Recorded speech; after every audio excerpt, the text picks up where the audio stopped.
जय श्री कृष्ण। एक छोटा सा व्याख्यान, शीर्षक है शिक्षा का पतन। छोटा सा व्याख्यान है, मुश्किल से 3 या 4 मिनट का, और खुद लिखा है, पढ़ रहा हूँ। आज के वर्तमान शिक्षा का स्तर क्या है उसके ऊपर है। शीर्षक दिया है शिक्षा का पतन। शिक्षा का गिरता स्तर, कारण क्या है?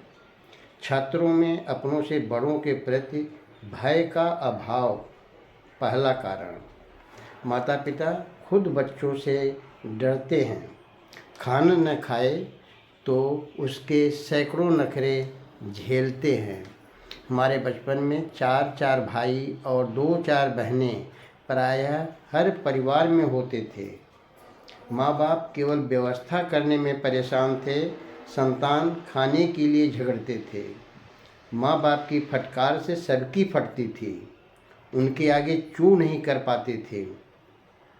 उनकी तरफ से शिक्षकों को पूरी छूट, चाहे जैसे सिखाएं अपने छात्रों को, और छात्रों की पिटाई होती थी मगर कसाई नहीं थे। गुरु कुम्हार शिष्य कुंभ की तरह बाहर बाहर चोट और अंदर ही अंदर सहारा। घर पर माता पिता की डांट और शाला में शिक्षक का भूत।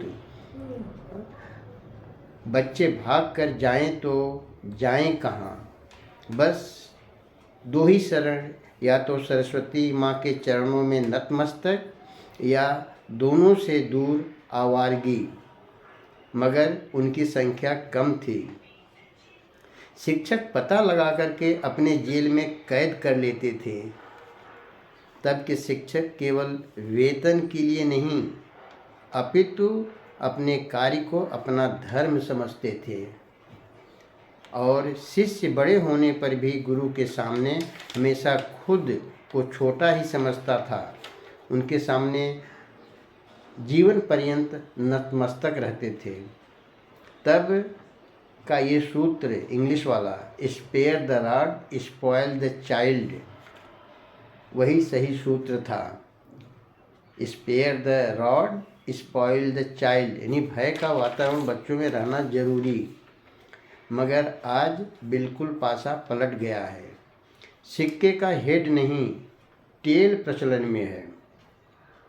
शिक्षक को केवल अपने तनख्वाह से, वेतन से प्रेम है, पेमेंट से प्रेम है, और शिष्य को अपनी जिंदगी स्वच्छंद जीना है। पढ़ना लिखना केवल उतना ही जितने से काम चल जाए, यानी कि पास होते रहें, वर्ष बर्बाद ना होने पाए। परीक्षा में पूछे जाने वाले ही प्रश्नों के उत्तर सीखना है, कारण कि अधिकांश समय मोबाइल, कंप्यूटर, खेलकूद, याराना मस्ती में खप जाता है। उनके जीवन काल में पढ़ाई का समय बहुत कम है। अब माता पिता के पास केवल 1 या 2 संतानें, और वो भी सुसाइड की धमकी देने वाली संतानें कर भी रहे हैं। समाज में दृष्टांत है। अतएव डरे हुए पढ़ो न पढ़ो, जीते रहो, ये स्थिति अभिभावकों की है, ताकि अनाथ आश्रम, वृद्धा आश्रम तक माँ बाप को छोड़ सको। दूसरी तरफ शिक्षा का निजीकरण ने इसे इतना महंगा बना दिया है कि गरीबों की पहुँच से परे हो गया है। शिक्षा का व्यवसायीकरण, बड़े बड़े लोगों का विद्यालयों पर कब्जा, केवल धन उगाही केंद्र खुल गए। दूसरे पढ़ लिख कर फील्ड में आने पर बेरोजगारी कमर तोड़ दे रही है। बच्चे खुद कह रहे, पढ़ लिख कर किसका भला हुआ। उनके सामने कई BSc MSc कर ऑटोमोबाइल्स, वॉचमैन, पशुपालन, दुकान या स्कूल में प्यून जैसे कार्य संभाल रहे हैं। एक छोटा सा वक्तव्य गिरती शिक्षा स्तर और छात्रों में दम तोड़ती संस्कार पर। राधे राधे, जय श्री कृष्ण, नमन। यहाँ तक मुझे सुनकर बर्दाश्त करने के लिए थैंक यू।